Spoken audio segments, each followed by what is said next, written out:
This one is a classic that even got a Caldecott award. It is called Where the Wild Things Are.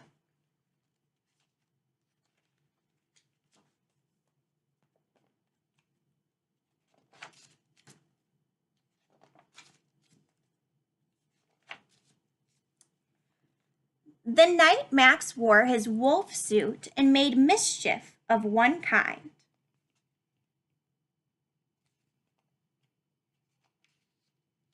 and another. Poor puppy. His mother called him Wild Thing, and Max said, "I'll eat you up." So he was sent to bed without eating anything.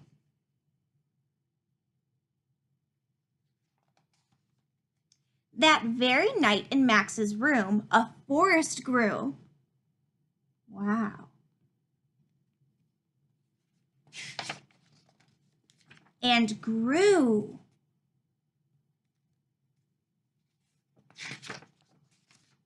And grew until his ceiling hung under the vines and the walls became the world all around.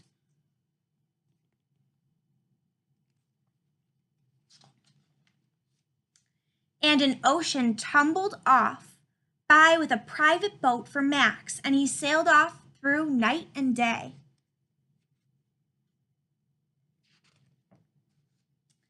And in and out of weeks and almost over a year to where the wild things are. Remember, his mom called him a wild thing.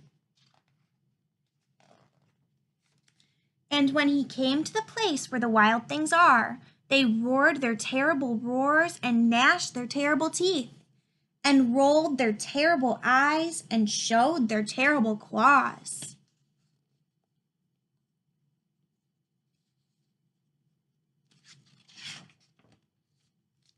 Till Max said, "Be still," and tamed them with the magic trick of staring into all their yellow eyes without blinking once, and they were frightened and called him the most wild thing of all.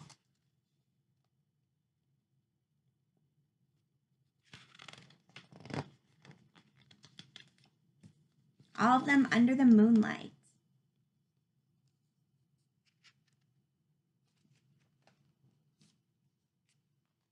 Hanging from branches.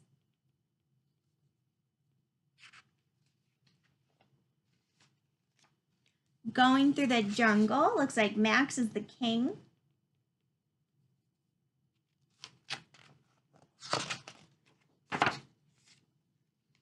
"Now stop," said Max, and sent the wild things off to bed without their supper. And Max, the king of all the wild things, was lonely and wanted to be where someone loved him best of all. Then all around him, from far away across the world, he smelled good things to eat. So he gave up being king of where the wild things are. Where do you think he smells this amazing smell of food? But the wild things cried, "Oh, please don't go. We'll eat you up. We love you so." And Max said no. And the wild things roared their terrible roars and gnashed their terrible teeth and rolled their terrible eyes and showed their terrible claws. But Max stepped into his private boat and waved goodbye.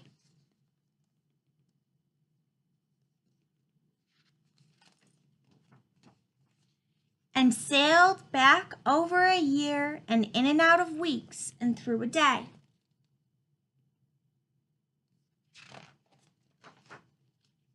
And into the night of his very own room, where he found his supper waiting for him. He's kind of like, "Aw, Mom." And it was still hot. If it was still hot, do you think he was really with the wild things for that long? Or what do you think this island really is? This book is kind of a mystery, but I like how it gets your imagination turning. So I hope you enjoyed Where the Wild Things Are.